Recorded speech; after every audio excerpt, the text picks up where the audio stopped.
Қазір осы аяқ киімдердің сезоны ғой енді. Мынау аяққа биік дейді. Бірақ енді өздері киген.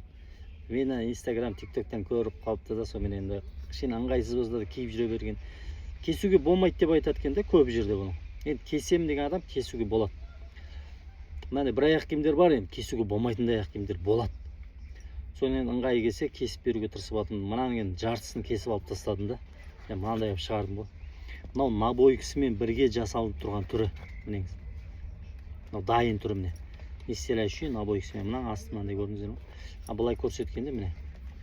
Қараңыздар қанша. Почти жартысы жоқ қой, мына жартысы. Көрдіңіздер ме? Қандай болып жатыр. Міне бұлай тексерсе, мына жерде кәдімгі 3,5 см алып тастадым кесіп. Кәдімгідей аласа болып қалды ғой. Енді пони болып қалды ғой, пони. Міне, бұлай екеуі бір тұр, ровно. Қараңыздар қалай көтеріліп. Көрдіңіздер ме? Екі саусақ болып тұр ғой. Сондай болып шықты. Мындай кесіп қойдық. Кесем деген адам кеседі бәрін ше. Мына жерге набойка жасаған кезде, мынау балaya басы көтеріліп қалады кескен кезде. Сонда мына жердегі резинканы жабыстырған кезде былай тартады. Мынаны тартыңқырап жабыстырып аламыз да, сол кезде мынау тартылыңқырап кішкене алды басылыңқырап тұрады да, мына жер кішкене ыңғайлы болып қалады. Солай жасауға болады, солай жасап жатырмыз. Лайк басып, комментарияға өз ойларыңызды жаза кетіңіздер. Каналға жазылуды ұмытпаңыздар. Бір атамыз алып кепті. Кезінде алғанмын дейді, кезінде дүркіреп тұрған кезде. Қазір 76-тамын дейді. Жыланның терісінен екен, таза, оригинал анаконданың терісінен жасалыпты. Бірақ қанша қалай киіпті қараңыздар. Мына жер өшем жоқ, лысый. Мына жерлер жерге тиіп қалған. Мына жерге тиіп. Мынандай енді қазір бұрышын былай түзеп жатырмын. Осындай бір резин кесіп алдым, қазір мынандай бұрыштарын түзейміз. Соны кесіп үстіне сплошной набойка жасайтын боламыз қазір. И мына жерлерін орнына келтіретін боламыз. Таза жыланның терісі екен. Екеуіне де осындай жасап қойдым жаңа. Желінген жерін түзеп алдым мына жерде. Етіп қараса білінбейді даже түзелген жер. Атамыз өзі жазушымын деп бір кітаптарын көрсетті, сатып аласың ба деп. Өзінің суретін қойып қойып сатына еще. Кожасы жақсы аяқ киім, бірақ размері кішкентайлау екен. Табан былай сынып кеткен. Өзі табан ғана сынып кеткен, жаман не қапты. Ішінде ұлтарақ болмайды. Бірақ жақсы аяқ киім болған. Табан ауыстырып бер деп алып келген негізі. Бірақ табан жоқ. Мынандай кішкентайлау размерге табан табылмай жатыр. Соған өзін жасап берейін деп шештім. Екеуінде де дәл осындай сынып кеткен. Орнына жақсылап келтіріп клейт етіп аламыз. Мына жерден тігіп тастаймыз. Тас қылып.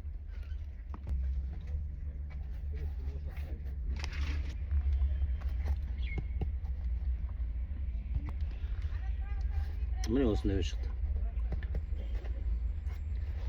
Мынаның өзін бір жыл таза киюге болады.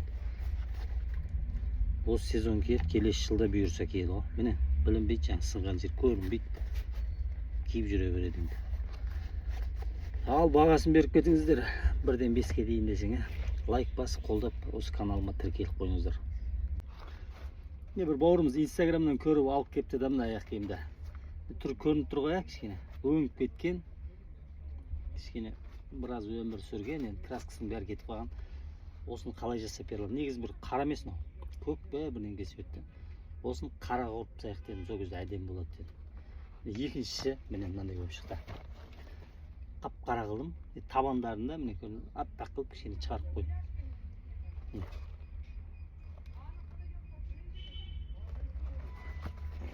Әдемі болды, қалай ойлайсыздар сіздер?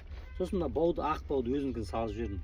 Или қара бау салған дұрыс па? Өйткені мынау мына жер ақ қой, соған енді ақпенен өзіне келе ма деген ғой модса. Қалай ойлайсыздар? Или қара бау салып жіберсем қап-қара болып дұрыс бола ма үсті? Или ақпен дұрыс болып тұр ма мына жерде? Бір комментарияға жаза кетсеңіздер. Иесі қарап отырады, ақ көп болса ақпен қалдырады, қара деген көп болса қараменен бау салып беремін. Соны жаза кетіңіздер комментарияға. Сосын мынаның бағасын бере кетіңіздер, жұмыс қалай шықты. Лайк басып, осы парақшама жазылып қойыңыздар. Қызықтың бәрі алды. бір клиентimiz осы аяқ киімді стиральный машинеге жуып жіберіпті. Сосын ішінде қоңыр мына жаққа шығып кеткен ғой. Негізі свет мынандай болған. Осыны айтады маған, өзінің светіне бола ма дейді. Өзінің светі жоқ енді, өзінің светіне келтіре алмаймыз. Молочный свет краска жоқ та, бірақ қара өзінің светінде қылып жасауға болады деді. Осыны қара краскаға бояп тастадым. Ол мынандай болып шықты. Мынаған қарағанда әдемі болып шықты міне. Қара краскаға бояп қойдым. Мына жақтарында қазір тағы бір слой қара ұрып жіберемін, табандарын. Сонымен қайсысы дұрыс болды енді. Мына жіптері кішкене болса да өзінің несінде алып, мода болып қалды. Енді любой киімге келе береді. Мынада енді ток ақ киім, сары киімге кию керек қой бұны. Мынада енді қара любой келе береді. Қалай ойлайсыздар? Дұрыс болды ма? Бұрыс болды ма? Комментарияға өз ойларыңызды жаза кетіңіздер. Осы видеоны өз историяларыңызға ала кетіңіздер. Осы жерде бір үште самолетчикті басып, историяларыңызға лайк басып, бір комментарий жазып қойыңыздар енді. Мені 100 мыңдап адамдар қарайды. Бір айда миллион адам қарап отыр. Бірақ тіркелмеген көп адам қарайды екен, сол тіркеліп қойсаңыздар парақшама, жазылып қойыңыздар. 100 мың подписчикке аз қалып тұрмыз. Қолдап жіберіңіздер енді. Ағамыз осы аяқ киімді алып келді. Басконийдің аяқ киімі екен. Мына табан негізі жарамайды, сынған. Оған енді маған дейді, дәу табан салып бер дейді. Кәдімгі қараңыз. Мына табанның қалыңдығына қараңыз. Ана өзінің табаны мынандай, мына табан қараңыз, екі есе зимний сияқты болып кетеді негізі. Бірақ ана Басконийдің қымбат аяқ киімдері болады. Негізі ше. Сол Басконийдің қымбат аяқ киімін ұқсатып шығарайын деп тұрмыз ғой негізі. Мынандай дәу табанның өзі бір модасы бар сондай. Білетін адамдар өзі комментария жаза кетіңіздер. Міне. Тура мына табан ғой енді ана. Қасында пони болып тұр ма? Пони. Ананың табанына қараңыз, мынаның табанына қараңыз. Артынан көрсетейін. И еще кішкене түрін краскілеп, кішкене жалтыратып. Андай богатый аяқ киімге ұқсап шықты деп ойлаймыз енді. Қалай ойлайсыздар? Иесіне көрсеттім, осы табан деп. Бірақ әдемі шықты негізі. Андай қымбат өзі осындай аяқ киімдер бар негізі, осындай табаны дәу қымбат аяқ киімдер. Тура сондай болып шықты ғой. Қалай ойлайсыздар енді сіздерге? Осы дұрыс па, дұрыс емес па? Бір комментарияға жаза кетіңіздер. Лайк басып кетіңіздер. Хотя мені 1 миллион адам қарайды екен айына. 1 миллион адам тіркеліп кетсе 1 миллион подписчик болады. 100 мыңға жете алмай жатырмыз. Тура осындай жұмыс жасаған ба 5-6 ай бұрын. 1 миллион просмотр шығарған болатын. Тағы да осындай шығарып тастаса. Бұны айтады, новый алғам дейді. Арты былай мыжылып кете береді дейді табаны. Болмаса новый, бірақ күн киген ұнамаған. Бірақ үсті новый болған соң үсті керек дейді. А мынаны 4 жылдай киіпті. Бірақ асты мыжылмайды, қатты. Кәдімгідей сапасы жақсы екен дейді. Бірақ мына жерлері кішкене ұнамады дейді. Уже мына жерлері жыртылып жатыр, не істеп жатыр. Бұны алып тастаймыз дейді. Мына қараны осыған қондырып бер дейді. Сонда асты қоңыр табан, үсті қара болу керек. Екіншісі міне асты қоңыр табан, үстінде қара. Міне. Көрдіңіз бе? Міне іші қоңыр болып тұр ғой. Ананың қоңыр астын мынаны алып алдық та табанды. Үсті қоңыр болып осындай 2 тәпішкеден 1 тәпішке шығардым. Просто тастауға қимаймын дейді, жақсы дейді. Бұны енді өзім сатып алдым жақында дейді. Қалай ойлайсыздар? Дұрыс болды ма, дұрыс емес пе? Бірақ енді білінбейді, былай как заводской болып қалды. Мына өзінің бәрін айналдырып өзінікін салып шықты. Қолдан келсе бір лайк басып, бір комментарий жазып кетіңіздер, көріп жатқан болсаңыздар. Мені 1 миллион адам қарайды, маған тіркелмеген, бірақ тіркеліп кетіңіздер, қолдап жіберіңіздер енді. 100 мың просмотр шығарып жіберейік. 1 миллион просмотр болған алдыңғысы. 100 мың подписчикке аз қалып тұрмыз. Тіркеліп жіберіңіздер, 100 мыңға толтырып жіберейік. Әдемі осы аяқ киімді алып келді. Оригинал аяқ киім. Замыштардың бәрі таза, былғары, кожасы бәрі. Бұл аяқ киімнің табаны ұнамайды дейді. Кәдімгі 2-3 килограмм шығады. Осы маған жеңіл күнделікті киетін жасап берсең дейді. Қымбат қалған екен. Соған мен мынандай жеңіл табан әкеліп салып жатырмын. Мына жеріне, мына жерге былай замышпен жауып жібереміз, жоғалтып. Сөйтіп круговой тек тастаймыз, клей болып тұрады. Осылай дұрыс бола ма? Или тағы басқа табан салайық па? міне мына екеуінің қасында қарасаңыз пони болып тұр ғой, пони. мына кішкентай табанмен жеңіл болып қалды, бір жарты килограммдай. қалай ойлайсыздар, осылай дұрыс па, өзінікі дұрыс па еді? бірақ екінші табанды алып тастады. ал комментарийде жаза кетіңіздер, не айтасыздар? осындай сложный заказдарды үйге әкеліп жасаймыз ғой. Сіздер сенесіздер ма, сенбейсіздер ма білмедім да, бірақ осы аяқ киімді тәтеміз Астанадан келдім дейді. TikTok, Instagram жарып атсың, соған алып келдім, қалай жасайтынын көрейін деп дейді да. Көрдіңіздер ма? Аяқ киімді табан ауыстырайық па, қалай істесек болады деп алып кепті. Табан ауыстырған жоқпын, өзім былай кестім, көрдіңіздер ма? Мына жерден 2,5 см алып тастадым. Телефоннан енді басқаша болып көрінеді негізі, бірақ мына жерде кәдімгідей биік. Бұлай болса бір қарыс болады ғой, жартысы. Мына жерде мынандай болып қалды, көрдіңіздер ма? Осындай жасап тастадым.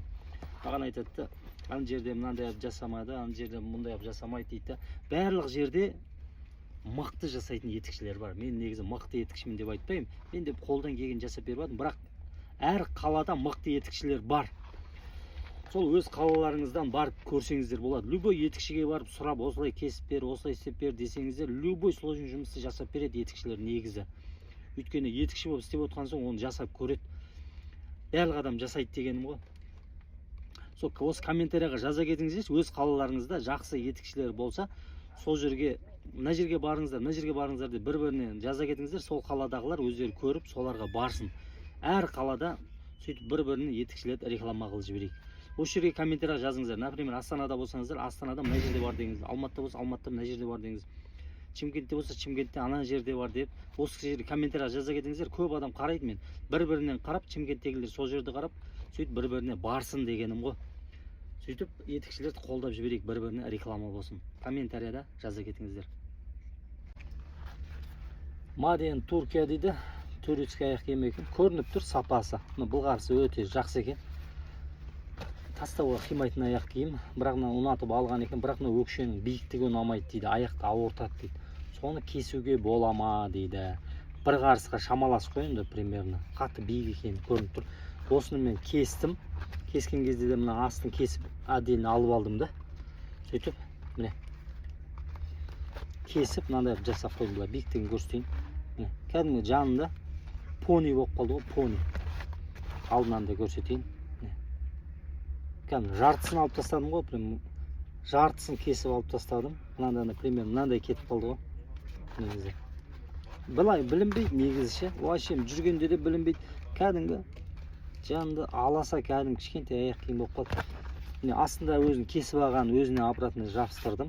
Жанның бәрін шлиповать етіп жібердім. Сонда мына сарымен, сары өзінің бір модысына келді. Шлиповать еткенде сары болып қалады оның асты. Өзінің модысына келіп, сап-сары осындай болып шықты. 1-ден 10-ға дейін бағалап кетіңіздер. Комментарияда күтемін. Қолдау білдіріп жатқандарыңызға рахмет. Өз историяларыңызға ала кетіңіздер. Парақшама жазылып, тіркеліп қойыңыздар. Осы видеоны 1 миллион просмотр шығарып жіберейікші. Осы аяқ киім жаздыққа ғой, осындай аяқ киімдер кесін дегенім ғой. Бір ағамыз осы аяқ киімді алып келді. Бұның жағдайы табандар сынып кеткен, су кіріп жатыр. Осын табанын ауыстырып бер дейді. Негізі бұрын тіктірген. Қазір осын табанын. Сосын мына свет қоңыр көрініп тұрған ше. Қоңыр аяқ киім, соны қараға бояп бер дейді. Осындай табан салайын деп отырмын. Микропорвей, зимний, таймайтын. Осы табан саламыз қазір. Сосын қараға бояймыз. Сол кезде мынандай болып шығады ғой. Қоңыр болған, қараға боядым. Қалай болыпты қараға бояған түрі? Әдемі болып па? Қап-қараға мына табан салып қойдым. Өзінікі мына табан, өзіне ұсаңқырайды. Бірақ жақсы табанына салып қойдық енді ағамызға. Таймайтын, қыстыққа. Сосын қараға бояп тастадық. Енді қара креммен кремдеп жүре береді.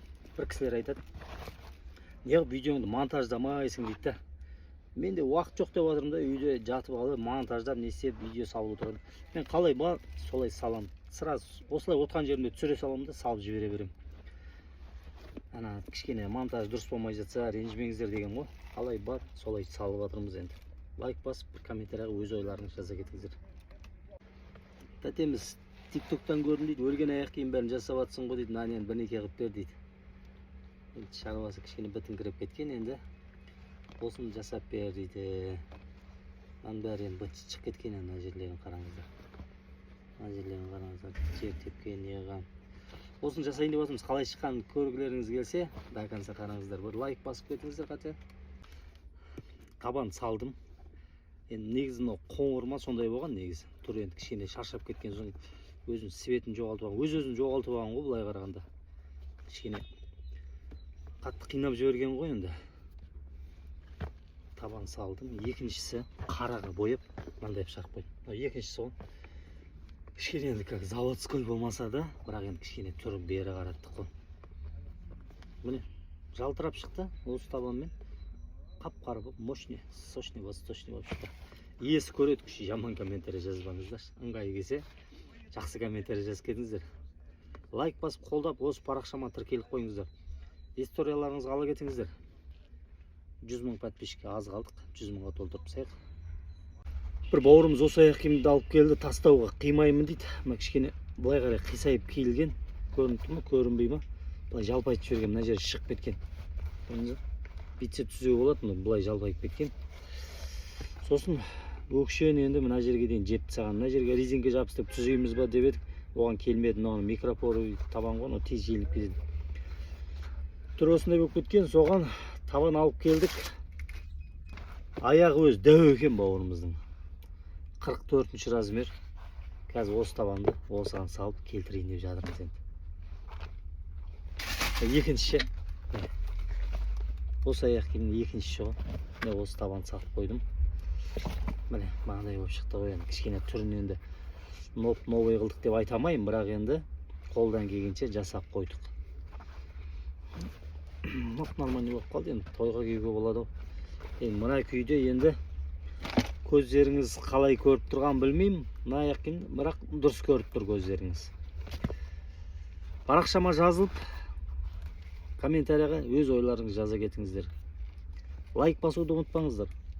Әркімнің өзінің қимайтын аяқ киім болады. Бауырымыз осы аяқ киімді алып кепті. Қазір майда шүйде жерлерін жасаймыз. Сосын табандары енді табандардың шаруасы бітіп кеткен негізі. Қазір осының бәрін табанды қазір бұл құйылмалы табан екен. Қазір ақырым пышақпен кесіп аламыз да. Сосын мынандай қара табан әкеліп қойдым. Осы табанды қазір осыған салайын деп жатырмын. Екіншісі мынандай болып шықты. Бұда да енді мынандай жерлер болған, жыртылып кеткен көп жер болған. Соның бәрін кішкене жинап алдым, шашылған жерлерін бәрін. Сөйтіп мынандай қара табанмен салып қойдым. Жаман комментарий жазбаңыздар. Қолдан келсе, жай ғана қолдап лайк басып қойыңыздар. Негізі мынандай болып кеткен. Жасап қойып жатырмыз енді. Бауырымыз енді бұл аяқ киімді қимаймын дейді, мұндай аяқ киім таппайсың дейді. Біраз киген енді. Тағы әлі де кигісі келіп тұр. Кішкене мынаны, мыналар кішкене несі бар енді, спрейі бар, қазір сеуіп кішкене түрін бері қарататын болам. Сөйтіп тағы да киеді бұйырса. Міне осы аяқ киім келді. Сапасы көрініп тұр ғой енді. Таза кожаный кроссовка, жақсы киіледі. Мына жерлер ақ дейді. Бұл ұнамай тұр дейді, ақ жері. Тез кірлеп кете береді дейді. Бұны қалай жоғалтуға болады дейді. Бояса несе бола ма дейді. Бояуға резинка ұстамайды, біздікі кожаный краска. Соның үшін мына табанды алып тастаймыз да. И осындай табан салайын деп жатырмыз. Сосын ол мынандай болып шығады ғой. Міне. Кәдімгі туфли болып қалды ғой, кәдімгі. Кроссовка и туфли болып қалды. Бұны кәдімгідей құдалық қиып баруға болады кәдімгідей ше. Классикаға да кете береді, кроссовка кете береді, сондай жасап жібердім ғой. Міне осының несі ғой. Бұлайында кроссовка болып тұр ғой міне. Ақ, и мынадан мынандай өшіз қараңыздар. Мынадан кәдімгі туфли болып қалды. Кәдім тойдың төрінде отырып, кәдім құда дегізген, құрт майын жегізген дегізіп тұрып, төрде отырайын деп тұрған мына. Киіп алып, қалай әп-әдемі болып шықты. Универсальный аяқ киім болды. Кроссовка и туфли. Қалай шықты, осы жұмысым кішкене болса да сіздерге қызық болып жатса, бір осы парақшама тіркеліп, лайк басып, комментарияға бір өз ойларыңызды жаза кетіңіздер. Бүгін осы аяқ киімді алып келді да, бұның табаны негізі сау, сынбаған, ештеңке болмағанда, бірақ ішіндегі клеткалар болады ғой, солардың бәрі ойылып түсіп кетті. Пустышка табан ғой енді. Ішіне аяққа киесің, аяқтар батады, ішке түсіп кетеді. Соған мен мынандай табан салып жатырмыз. пустышка емес деген табанның өзі осындай болады да негізі. Мынау ойылып түсіп кетпейді, сетке емес. Қарабай Алишер деген бауырымыз шықты ғой. Сол жігіт шыққалы бері мына Алматыдағы, в общем, Қазақстандағы бүкіл аяқ киім тігетін кісілер бар ғой, отандық өнімді жасап жатқан. Солардың бәрі табандарын көрсетіп кетті ғой қазір, пустышка емес деп. Енді сол жігіт шыққалы бері дұрыс болды негізі бар ғой. Барлық адам отандық өнімді қолдайық деген жігіттердің бәрі осындай пустышка табан емес деп табандарын көрсетіп жатыр. Біз де соған көрсетіп жатқанымыз ғой. Пустышка табан емес. Сол менің де табандарым келіп кесіп кетіп жүрмесін деген ғой. Пустышка табан емес, осындай салып жатырмыз. Әдемі бұл осындай болып шықты енді міне. Қалай болып шықты, өздеріңіздің ойларыңызды жаза кетіңіздер комментарияға. Біз риза болып қалдық енді ол жігітке енді. Біз де енді көрсетеміз табандарымыздың бәрін. Лайк басып қолдап, комментарияға өз ойларыңызды жаза кетіңіздер. Ассалаумағалейкум оқырмандар, біраз болды экранға шықпай кеткенімізге. Бүгін 8 наурыз, мерекелеріңіз құтты болсын. Мына аяқ киімді апамыз айтады, өкшесі биік дейді. Көрдіңіздер ме? Өкшесі биік, осының өкшесін алып тастап, жай табан салу керек. Сол күнделікті жай табанды салайын деп жатырмыз. Негізі көптеген адамдар айтуы мүмкін. Мынандай биік мен де алып келгенмін, сен жасалмай келмейді деп едің ғой деп біраз адам айтуы мүмкін. Осындай табан салып қойдым, келтірдім. Негізі осы аяқ киім екіншісі ғой енді, былай көрсетейін де. Былай қарасаңыз мынандай болып шықты. Осындай жағында замок мынандай бар. Мына жағында мына замок тура. Мынада кәдімгідей биік болған негізі. Қараңыздар биіктігін. Негізі жартыдан аз болып қалды. Көптеген адамдар айтуы мүмкін, осыны қалай жасадың депше, мен жасамап едім ғой деп. Бір аяқ киімдердің мына жері ішіндегі супинаторы болады, чипрагы болады, қисаймайды. Соларды біреулері келеді жақсы, сондай келетіндерін жасап бере аламын. Келмейтіндерін жасай алмаймыз. Көптеген кісілер айтып жатыр, неге менде жасалмайды деп айтып едің ғой, ол кісінікі жасапсың ғой дегендей болуы мүмкін. Міне мынандай қылып жай табан қылып жасап қойдым жаңағын. Өз ойларыңызды айта кетіңіздер ал. Қалай, осылай дұрыс па, әлде дұрыс емес болып қалды ма сіздерге? Бір апамыз осы Алматы облысы Маловодный деген жерден алып келдім деді қазір. Осы аяқ киімнің табаны биіктеу дейді, бірақ сплошной, бірақ биіктеу. Осы табанды алып тастадым, міне. Кішкене жай табан салып жатырмын ғой. Сосын екінші мынауға кішкене түрін былай келтірдік. Жай табан салып қойдым. Сплошной жай табан, таза зимний болды. Анау енді биік болған, мынау кәдімгідей ананың жартысы ғой. Негізі мынандай ғой. Кәдімгідей жай, еще мынау тонкийда қараңыз, өкшесі бар сияқты. Мынау сплошной, бір тиетін болған соң кішкене таймайды. Еще кішкене құламайды дегенім ғой, құламайды. Мынада кішкене ыңғайсыздау екен де, өкшесі бар сияқты биіктеу. Кәдімгідей аласа болып қалды, кішкене қалыңдау. Сондай болып шықты ғой, енді осындай әдемі болып шықты. Маған көп апалар ғой келіп жатқан. Бәрі апалардың аяқ киімін жасап кетті ғой қазір. Инстаграм 90% апалар сияқты. Апалар қайдасыздар? Мына аяқ киімді алып келді. Қараңыздар не болып кеткен. Стиральный машинеге салған, ыстық суға кеуіліп кеткен. Сонымен аяқ киімді шашып тастаған ғой. Шашып тастаған. Соны енді не істейді дейді, мынаны енді бірнеке жасауға бола ма? Сіздерге қызық болсын жасағаным. Бұны асықпай жасау керек деді, мен жақсылап орнына келтіріп плит етіп жасаймыз бұйырса енді. Міне жаңағы аяқ киім. Шашылып қалған стиралкаға жуып тастаған деген аяқ киім. Осыны жасап жатырмыз қазір үйге алып келіп. Бітті. Екіншісін бітірдік қойдық. Міне. Бірақ тегіс көрініп тұр. Кілеге отырғыздым. Құрғы өйтіп тағым. Кішкене аяқ киімге ұсап қалды. Енді бұны химчисткаға салып жіберсе, әп-әдемі аяқ киім болады. Бітіп жатыр жаймен. Есі көріп отырған болса бір жақсы бір жылы комментарияны жаза кетіңіз. Магазиннен шыққан ғой енді. Киілмеген аяқ киімдер тіліп тастаған. Тігіп қойдым мен, кішкене қолдан келгенше қатты білінбейді деп ойлаймын, мына жерден былайша. Бәрін тіле берген тек. Бұны мен жасадым. Мынаны былай тігем. Бұл да новый киілмеген аяқ киім. мынадан былай тилген көрүнүп тургай тилген жери клейге отургузуп алдым қазір бір тігіп едім бір өзіме ұнамай қалды. Қараңыздар, былай болып қалды. Бір ана кәдімгі бір отырып келген аяқ киімдер беті шырам бір новый аяқ киім емес, сондай болып қалды ғой мынауға деп өзіме ұнамай қалды. Кәдімгі соқыр ішекті операция жасағандай болдым мен онша. Бір айдан кейін жебін аламыз дегендей болды. Осындай болып қалды. Қалай болмасын әйтеуір бірдеңе жасап береді, үйдің алдында киіп тастаймын деген ғой, жарайды деп қолдан келген жасап. Негізі бірақ өзіме ұнаған жоқ енді. Бір соқыр ішекті операция жасағандай болды мен. Бет шырам.